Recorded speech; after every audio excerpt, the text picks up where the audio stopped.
Thank you. I'd also like to acknowledge the presence of Mr. Michael Abu. He is the lead consultant for MGA Consulting. Please, welcome to you as well. Right. Just as Mr. Telamte mentioned, HR has evolved. And to do this, I'm sure a lot of us have contributed to HR evolving. So let's give ourselves a round of applause for contributing to the change that we see in HR today. Thank you so much.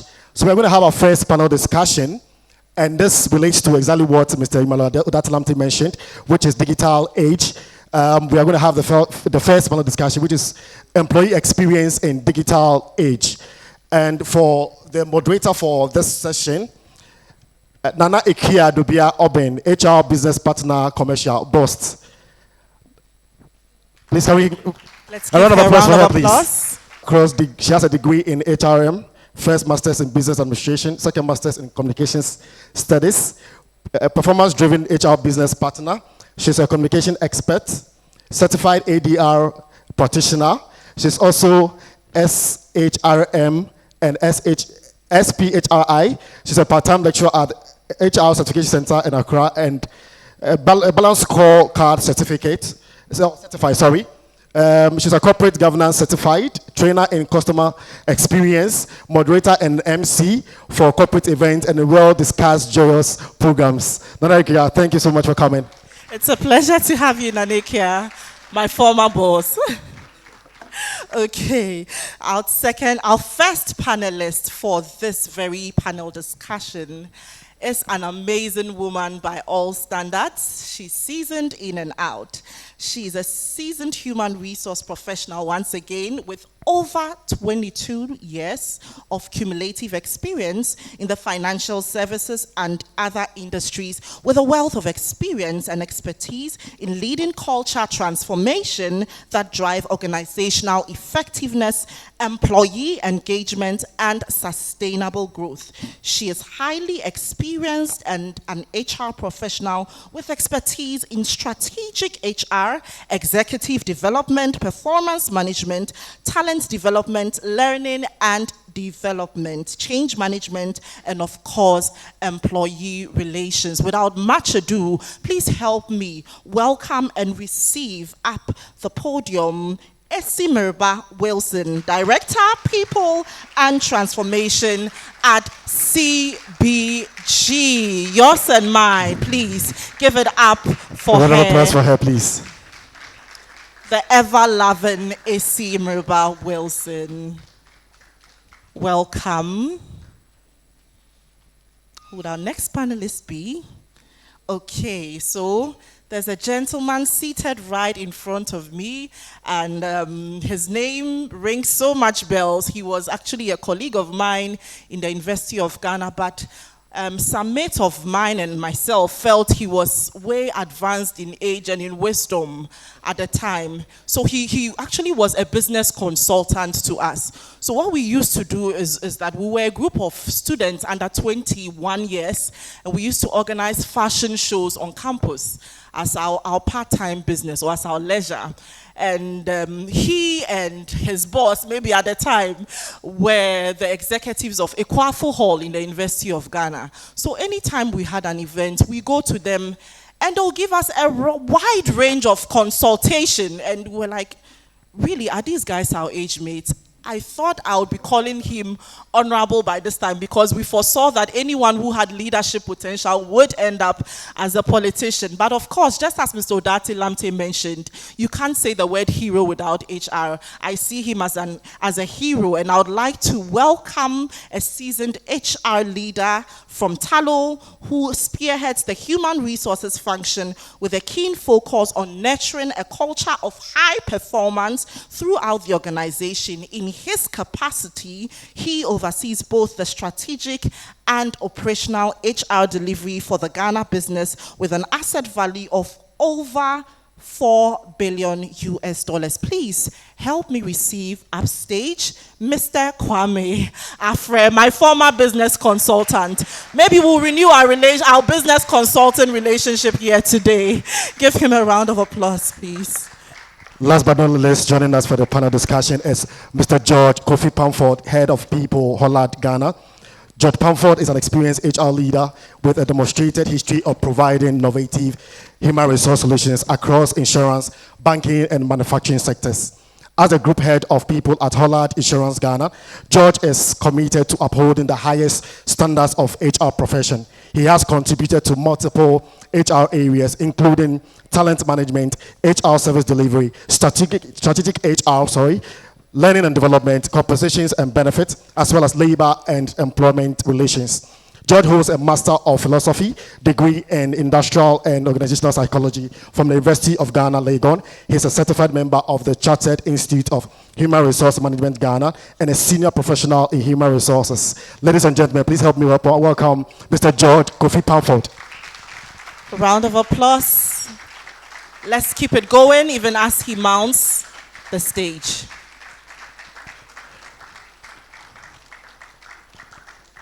Very much welcome, Josh Pamford.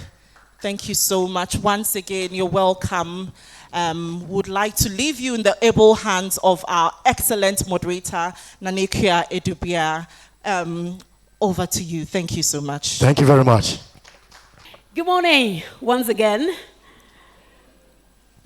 Employee experience in these times of digital tools. It is indeed a fact and nowhere close to fiction when we say that the dynamics have changed at the workplace. From the way we react, from the way we talk, from the way we operate, it is very clear that technology has taken the space. Today, I'm indeed excited amidst the fact that I have huge experienced experts here to drive us home, because it doesn't look like we have a choice. We either follow suit or go dead. And so I am happy to have AC here. I'm also happy to have Kwame here, and I'm also happy to have George here. And if I can be honored, AC, as the saying usually goes, ladies first, I will start with you. Are we good? Okay.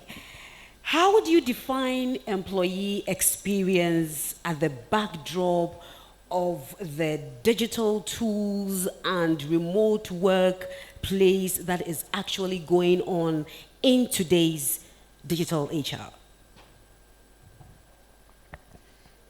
Basically, employee experience in today's digital environment is about the employee, first and foremost, getting an experience with the organization even before they apply for a job. And why do I say this? Is having all organizations these days have social media platforms, put out a lot of information. They have their websites showing who they are, what they stand for, etc., and some of the things they're doing. And so as an employee in today's world, I would like to research the organization that fits my culture values, that fits the sort of person that I am, that provides the things that I think will enable me get a good experience with that organization. And so really, employee experience starts from me researching the organization. Does it do sustainable practices? Does it have enough digital tools to ensure that when I go in as a Gen Z, even as a baby boomer, will it be able to support me, my family life, etc.? So that's where the employee experience begins. Now, moving into the fact that we are in a digital age now, we all have digital tools for recruitment. It's a standard these days. And so as I engage with that organization, I'm engaging from a platform. How easy and accessible is that platform? How do I do the pre-test to know that I have the right skills for the job I'm looking for? How easy is it for me to upload my CV, and how frequent does the organization give me feedback on my journey with them. So the employee experience really in the digital world is all about how we make our platforms accessible to the employee. Now, if the employee joins, there's performance management, there's training and development. How do I make those platforms safe and secure for me to be able to learn at any time, anywhere, anytime? Right. How do I then have a conversation with my supervisor? CBG, for example, we are all over the country. Now, how do I reach out to my supervisor who is in Accra? There's Microsoft Teams. Right. And so you can just do a quick call to your supervisor on Microsoft Teams to get your issues resolved. So basically, employee experience in this digital world, from the organization's point of view, is making sure that the right tools are in place. It's easy to use anywhere, anytime. And so most organizations these days are hosting in the cloud, which makes it easy for us to use. Right. Now, if I'm exiting, I would like to have a good exit experience as well, because, and we all know, that our employees are our number one customers. Absolutely. They are the ones that will give the good feedback about what we are doing. And so for me, that is what employee experience in this digital age means. Okay, thank you very much, Essie. So, of course, she deserves that round of applause. Kwame, so I actually needed you to come in from the angle where Essie did mention that you need to do research to get the facts right, so that you would also know how to navigate through and know which areas to improve or even start with. I think that was clearly elaborated, but I want to chance on this aspect of what she just said as well. Recruitment. You know, lately we have tools that you can actually use for your interviews and all that. What is your genuine thought? And I'm being strategic here. What is your genuine thought about that? Thank you very much. So I'm going to answer your question. I want to touch a little bit on what Esi said, because this is very important. But I think we need to create a clear dichotomy between what an employee engagement is and what employee experience is. Sure. There's a transition from where we've had our workforce go from utility, productivity, engagement, and experience. It's a new world where, so recently I was looking at a research by Willis Towers, and it spoke about employee experience. And it says in the last 2 years, employee experience has moved from 54% to 94%. And for the next 3 years, this continues to become a business imperative for C-suite, especially leaders of businesses, not just HR actually, leaders of businesses, and continue to pursue it for the long term. So there's something there, right? There's something there that links to the overall broad strategic perspective of what you look at employee experience, and how that dovetails into our ability to create an environment within which, whether the people we are attracting, the people we have, or people who are leaving our business, do have an experience that they deserve, but also expect, right?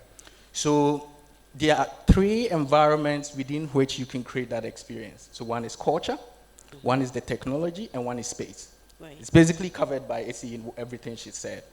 Now, coming back to recruiting and attracting, the idea is that technology essentially is not going to replace humans in the way we deliver our recruiting. If you find yourself where technology essentially has replaced the human touch point and interaction, then actually we are moving away from essentially what we really need to do, because there's an importance of the human touch point in the process of attracting and recruiting talent. Why so? Because talent is an important piece of our strategic delivery, or an enabler to help us deliver our strategic business objective. The most important thing is that we get it right. And the truth is that whilst technology and digital and AI has advantages, it also has some serious and slippery disadvantages, right? I'll give you a few examples. So technology can be an enabler. It can essentially accelerate the processes, take away the drudgery, the things that don't necessarily help the process. But we shouldn't lose the fact that the human touch points in the process helps the holistic assessment and identification of talent. And so if you do, so we've been doing something over the last 5 years where we start to look at talent, data, analytics, and insight of people we attract, but people we don't attract. And we interest you to know that when we started to look into the data of people who don't succeed in our recruiting process, we were amazed. Some of the people who don't come to our organization. So yes, the technology. What were you amazed about?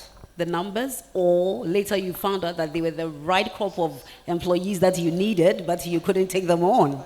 What was the issue? What amazed you? I'll give you the detail of it, right? So first part of it is that we realized that a lot of, at the entry, so we had 3 points in our recruiting process. At the entry level, the number of people who don't succeed in our recruiting processes are engineers.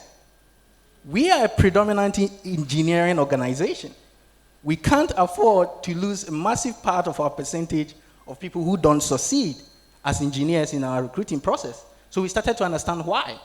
So because maybe you are looking for leaders and not just having a profession.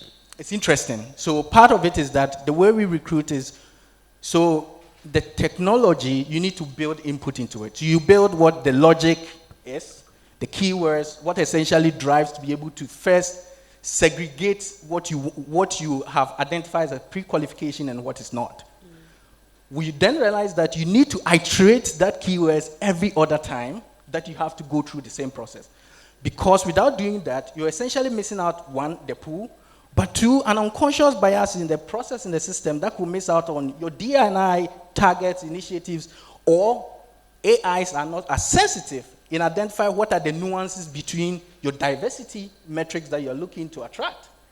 So how do you define the diversity metrics? A lot of people will say it's gender, but in your organization, you need to really understand what does diversity mean. It means different things, especially if you have distributed locations, you have different set of people, and you're looking at the future skill set that you require for your business. This is not today, this is tomorrow. And so if you have people who are focusing on drilling campaign today, in the next cycle of your organization, you're going to focus on where they will be decommissioning the assets that they put on the ground. And so today, whilst you're not looking for decommissioners, you need people who can demonstrate that they can build the decommissioning experience. And in this, the technology was essentially segregating them from the attraction pool. And that is why it is important that you need to pair technology with the human touch point. So thank you there.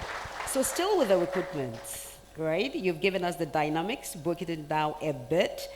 I want to hear Kwame Afre's genuine thought on the new ways that we can go about recruitment. In fact, there was this, I witnessed one where they used that process to actually select. So data was imputed into the system or computer, for want of a better expression, and they know that Adjoa Mansa has these qualifications, Kwadwo Mansa has these set of qualifications, and it is Adjoa Mansa's own that we are chasing after. So the system was able to sift the right caliber of applicants then, right? Applicants or candidates that they were looking for. And then it was a computer sitting in front of them asking questions. I experienced this in Singapore and Malaysia. I am asking your genuine thought as an HR person, and this thought I'm asking you as well, so you have your answers in your mind as well. Do you think that we are up to it as in now, GH? So, my personal thought on this, yes, and I'm passionate about it because my core is actually talent. Mm-hmm. So the first part is that there are organizations that are actually pushing to the technology today. I'll give you an instance. So we do use a platform, and I'm going to speak to exactly the example you gave in Singapore. So we do use a platform that's essentially able to help us build the environment that we would have had in physical interaction, interviews, etc., in a digital environment. So in most selection processes, you identify, for example, say, you go through select, pre-qualify, the system will say, based on everything you've put in, these are the number of individuals, 10 of them, who qualify to be able to move to the next stage. Yes. In moving to the next stage, we create an environment where the line manager actually sets by video, are able to set the interview, and then the candidate can do the interview on demand from any location, right? So essentially what happens is the line manager is not in your room, but you're able to do the interview in video in the room on demand. And so the platform is able to accept, immediately you go in, it's able to recognize your facial interaction. It can tell you are tensed, right? It's able to tell you are tensed by some interaction, but this is the caution, it's not always perfect. And so you need an interpretation. That human factor. That's very important. You need an interpretation, and you need skilled interpretation, because it's not just the subjectivity. You need somebody who has been trained to be able to identify what could potentially prove that it's not a match, but the underlying and underpinning concept is a match, right? So that's really important. Excited about your personal thought. George, do we think that the digital tools and the recent platforms, do we think that they actually enhance, or they actually, what's the right word that I want to use, complicate matters or complicate the employee experience? George. Thank you. Truth be told, yes, I would say that digital tools are enhancing, the HR processes. Yes, if research has proven that if digital tools are implemented effectively, it enhances efficiency, improves collaboration, and then engagement is at top level. But the opposite is also true. Tell if us the about implementation is not done right, Okay. it can create a whole lot of problems. It can slow down, cause inefficiencies in, the process. I mean, we are talking about introducing a system, so we talk about research, understanding the needs of your people. If you don't understand the needs of your people and you just adapt a tool because a competitor is using it, then it can become a problem for you, right? But you will have to look at the specific challenges that you are facing. It is the same software, but you have a specific need different from your competitor or different from the other HR company, HR department in other companies. And so what exactly do you need? Ask yourself those questions. Get the research right so that it can be tailored to suit your demands. Otherwise, it can be a problem for you. So yes, systems will enhance the processes and improve communication at our workplaces. But like I said, it is always important to know what you want. I mean, I've gone through a situation where we introduced a system, and after 2 months, we didn't use the system. Yeah? Yes? Yes?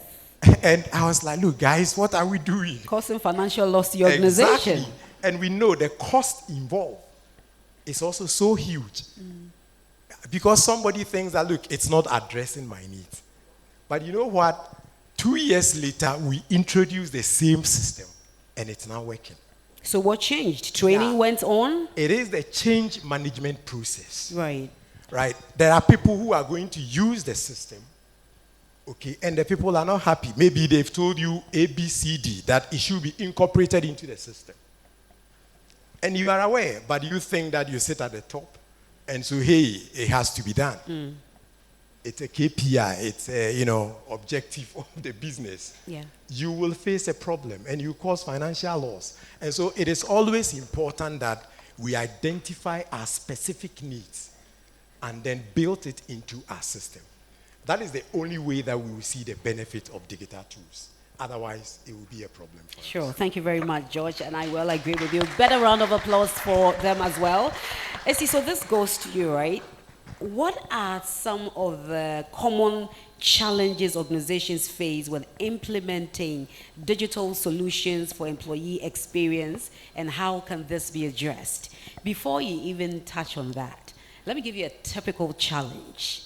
So you've probably gone in to buy an ERP system or any HR software, and the team that are supposed to make it happen, they are not ready for it.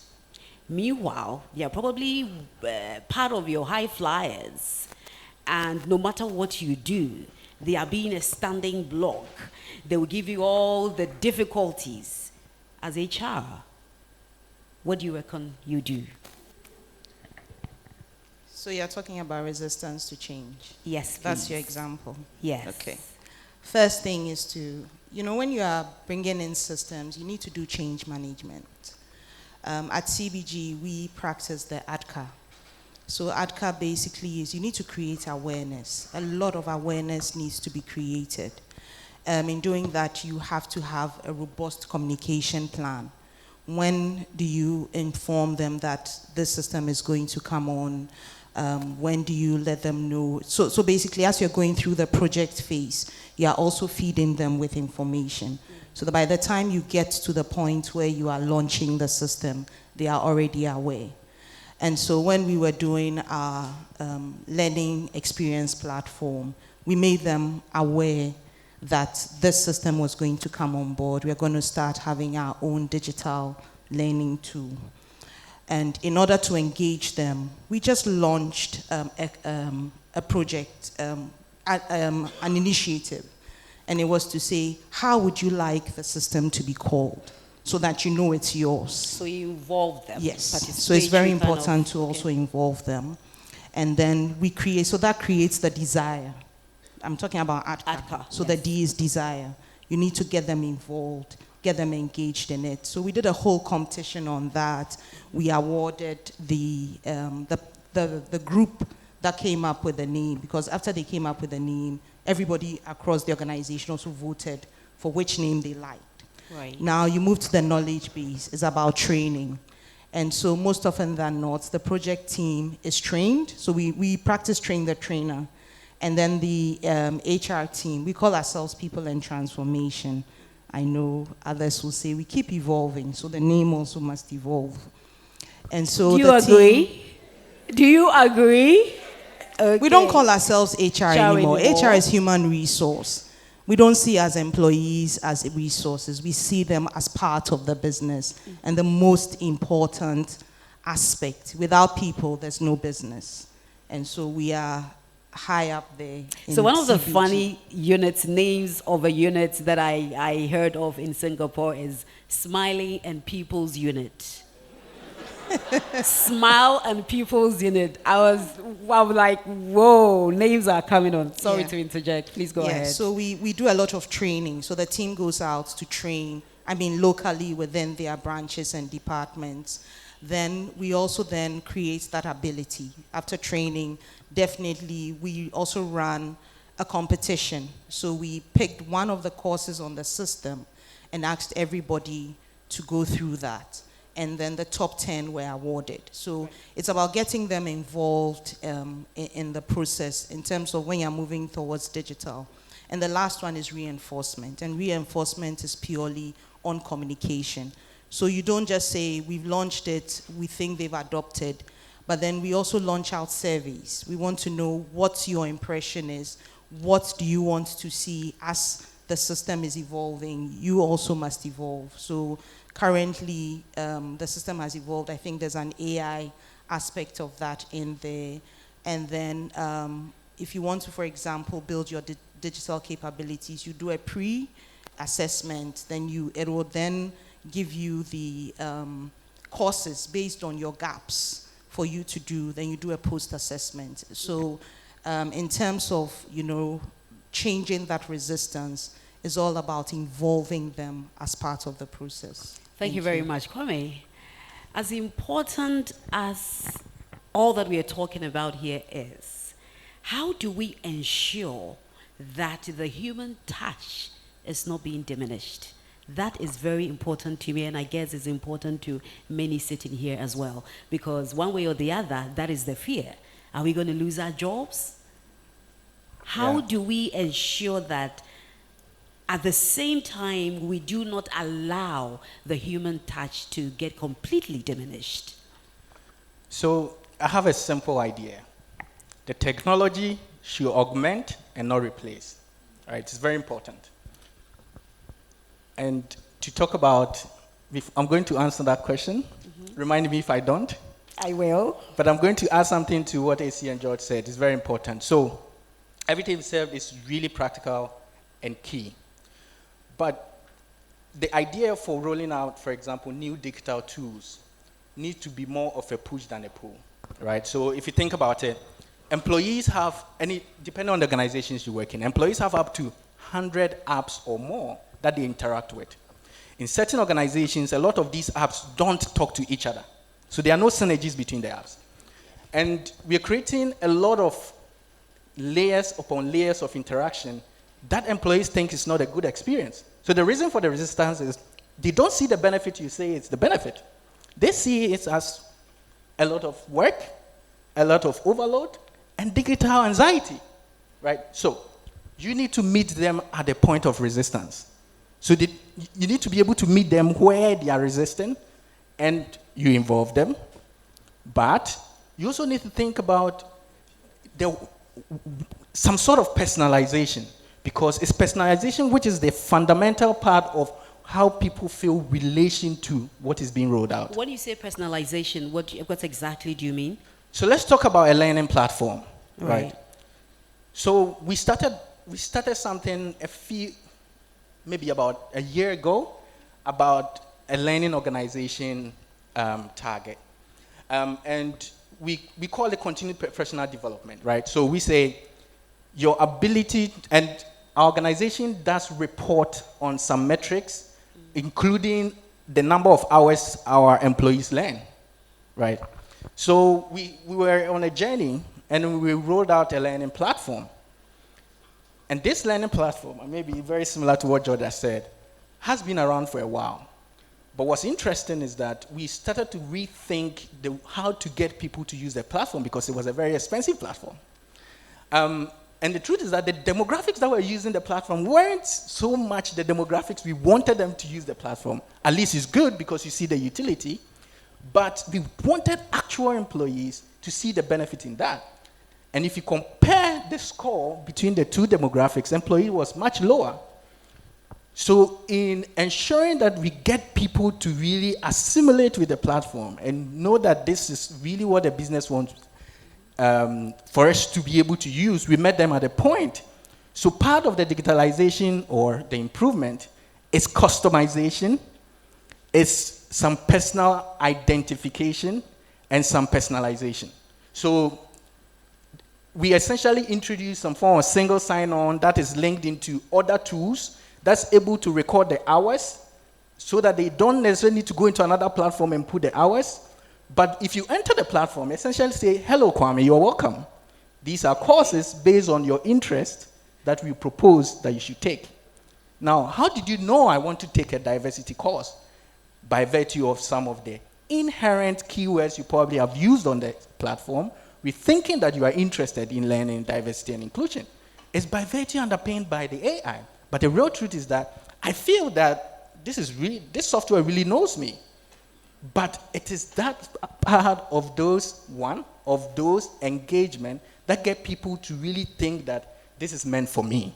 So we really need to create that connection. We really need to ensure that the software is talking to each other, and seamlessness and ease of access.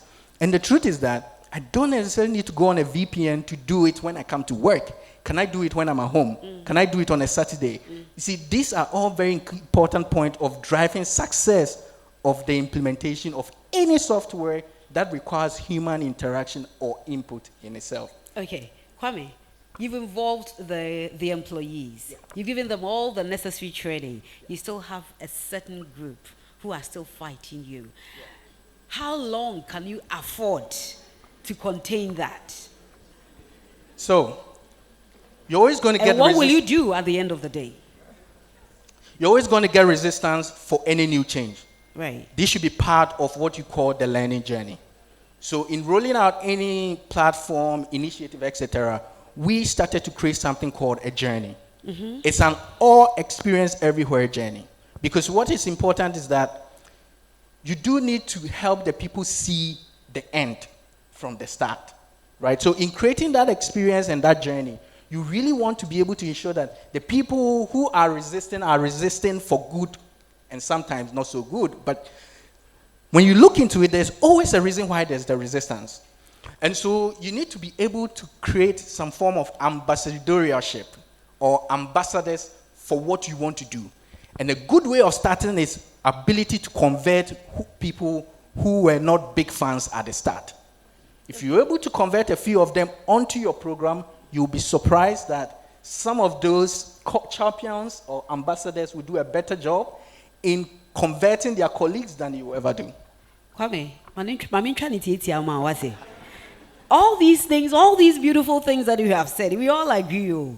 The question here is, at what point, at what level, at what stage can we say that, we are cutting off this resistance? And what would you do to those crop of employees? So you do need policies that clearly dictate and state what the organization expects from a very high level. You do need this to be very clear.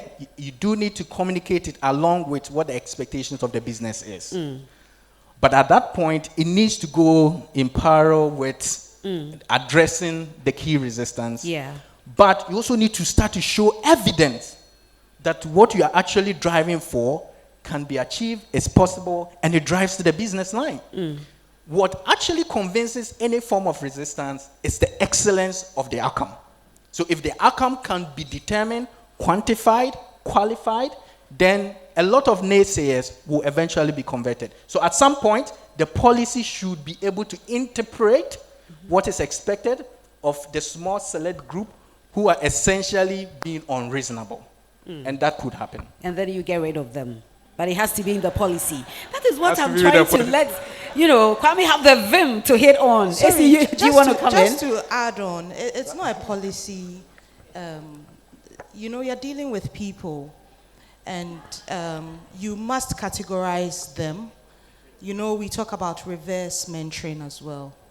So for all you know, if you do your categorization and you realize it's a certain group of people, and we faced it, even myself, and I was telling the team the other day, when we championed a new tool, cybersecurity tool, but then after doing that, and it was implemented for us first, because we always like using ourselves as the test, sort of the guinea pigs for the organization, we realized that it was weighty on us in terms of, so we ourselves that were championing, we became the resistors.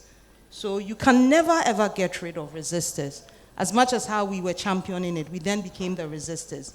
But then the good thing was we got to know what the challenges would be for the rest of the organization. And we put in place strategies and initiatives. So it's a continuous effort to, as you get detractors to come on board, for all you know, one of the things you need to do is to identify, in those detractors, they are the loudest voices, and they are the ones you must work on. And like Kwame said, if you can turn them around, the rest of the group is sorted.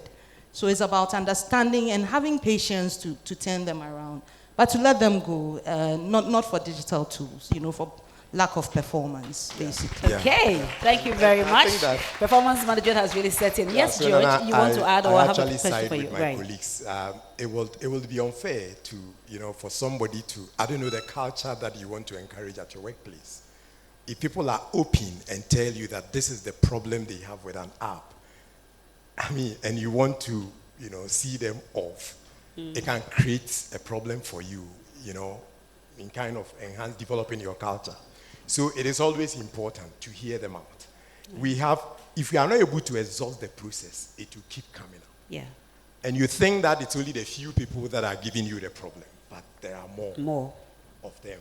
We have this engagement survey that we do annually, and we ask, after everything, we ask you, what one thing do you want us to stop doing? Ooh. And sometimes you are surprised. Wow. I'll add that to my survey next year. The things that, in fact, if you ask so many questions, it becomes difficult. So the question is, what one thing do you want us to continue doing? And what one thing do you want us to stop doing after asking all the, questions? And you are surprised the kind of things that you hear. And so through the focus group discussions and other things, you kind of understand them better. And today, from where you sit, you might think that what they are saying it's not reasonable. It is not reasonable. But when you put yourself in their shoes, you will really appreciate what they are saying. Okay, so still talking about this culture change and all that. I know that onboarding and training do play a huge role, right? So with onboarding and training increasingly happening online, what strategies do you find effective for making these processes engaging and impactful? That's for me, right? Yes, please. Okay, thank you. So, yeah, obviously we're going to continue that path for a long time. And Yes. it's going to get better and better. But I think what we can do to enhance the learning and development process with digital tools is to allow the employee to set his or her own, personal goals, track those goals, and then you will give them feedback so they can monitor what is happening to them. What exactly are the goals? What do you want to achieve through this training? It is important because sometimes when we engage facilitators, we think that, okay, this is what we want to impact on our people, but exactly what is expected of the employee. Encourage them to set those goals. It will help. And I think other things that we can also introduce is gamification. It helps a lot. Try and build units as the process unfolds. As they are learning, people are getting certain things right. You are giving assignment. Give points, badges, and reward people when they come up.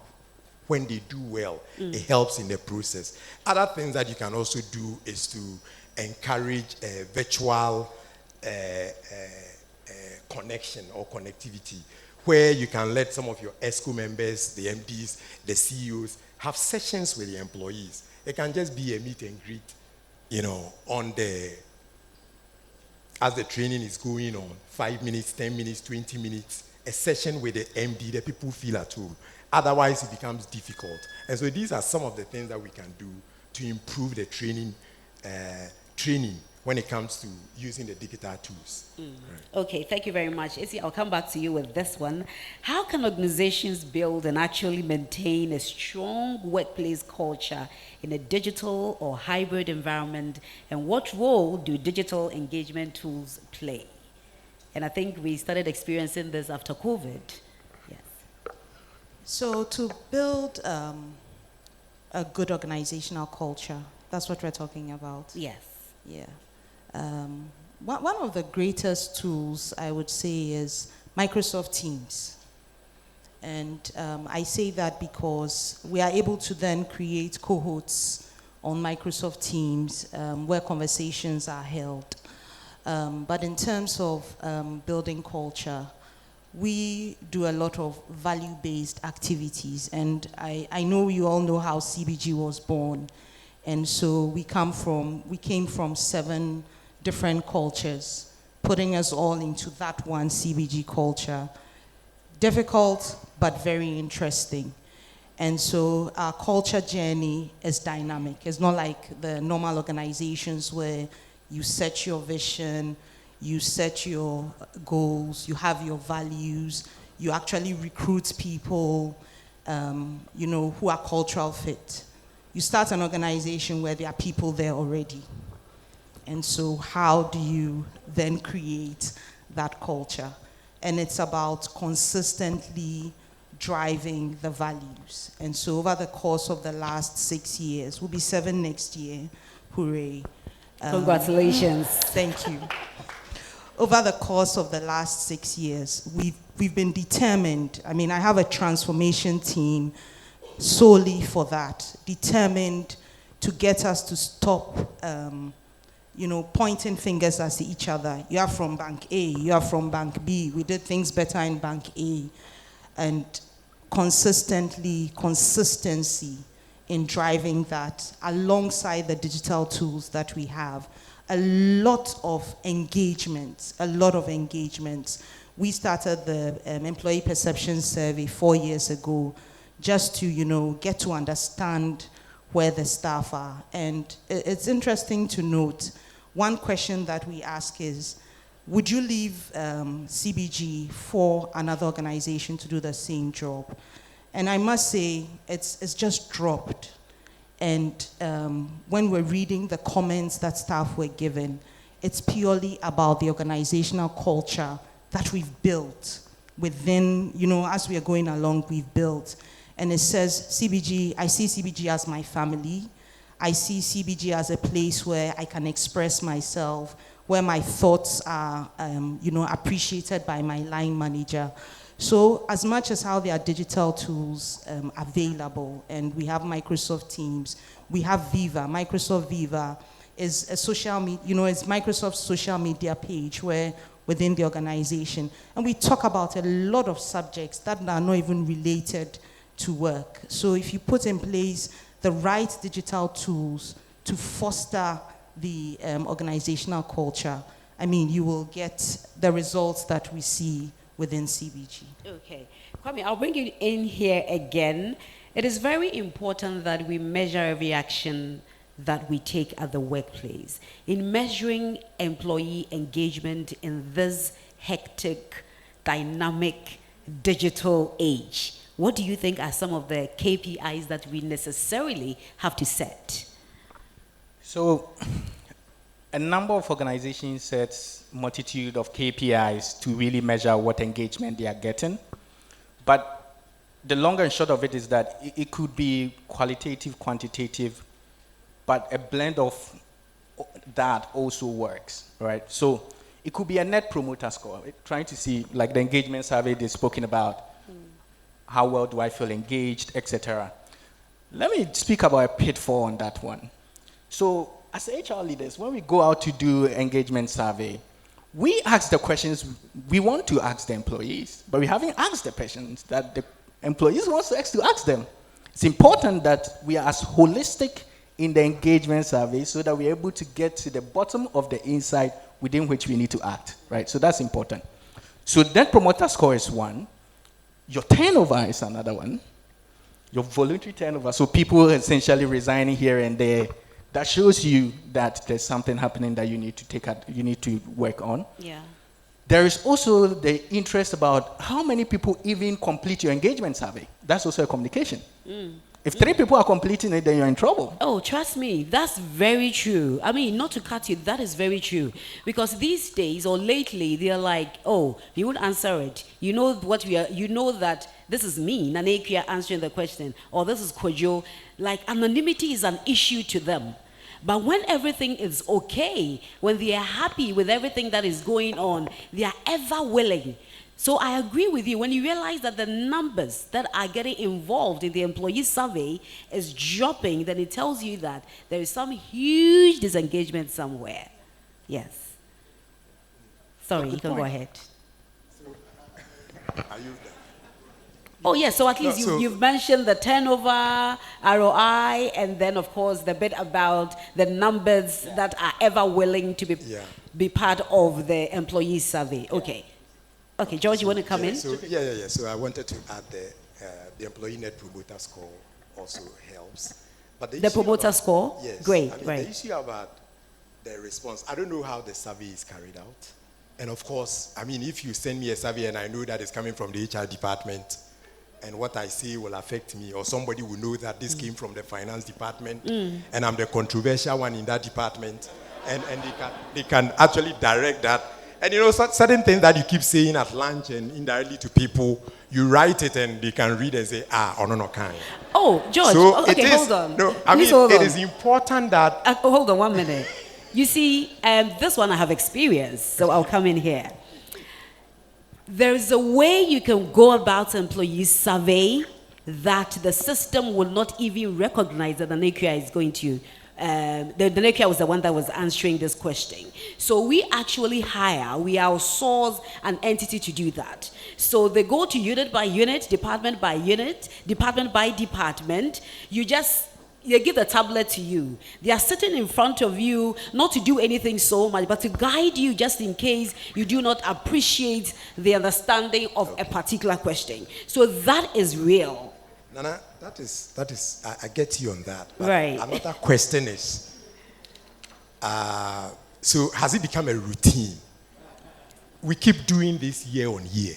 We're telling you the same things. We said, okay, this chair is not good. It comes again. We've told you the chair is not good. We are suffering. what have you done about the outcome of the survey? It is important.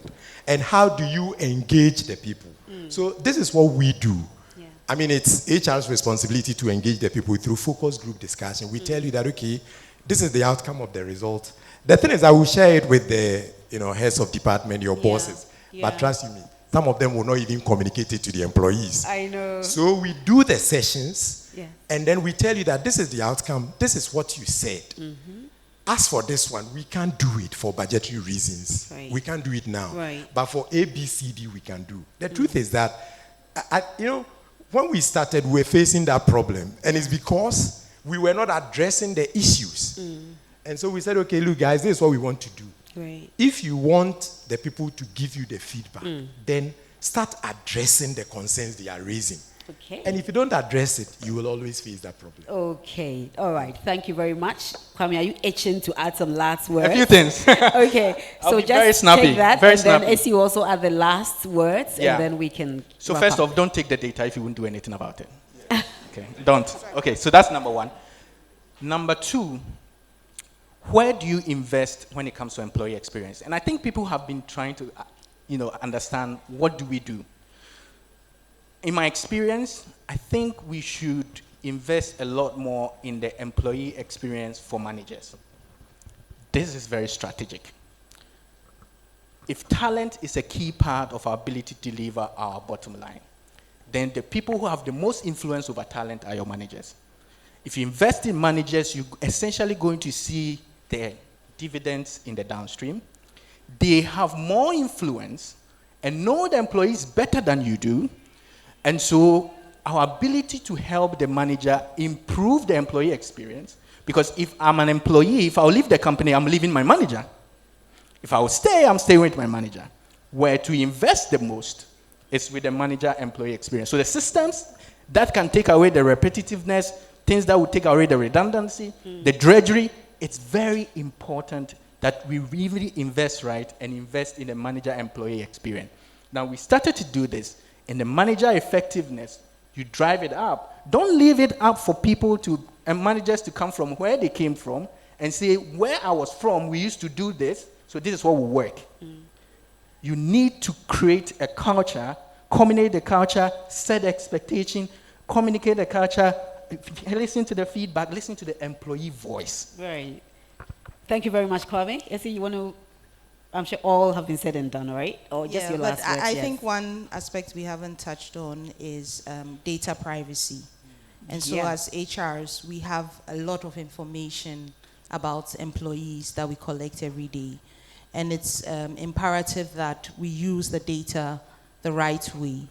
And so for us, we work a lot with our data science team to come up with analytics that helps us take a lot of decisions within the organization. So it's important that we secure that data as well. So Wow. those will be my last words. Thank you. Well said. Thank you very much, Essie, Kwame, and George. Indeed, it's not as if we do have a choice. But personally, something that kicks within me that desires that we have a very long-standing solution to is the bit where we would want to throw in that employee experience for us not to completely get the human touch diminished. That is very important to me. Panel members, thank you very much. And ladies and gentlemen, I am sure that at least you have taken one or two from here. Thank you very much.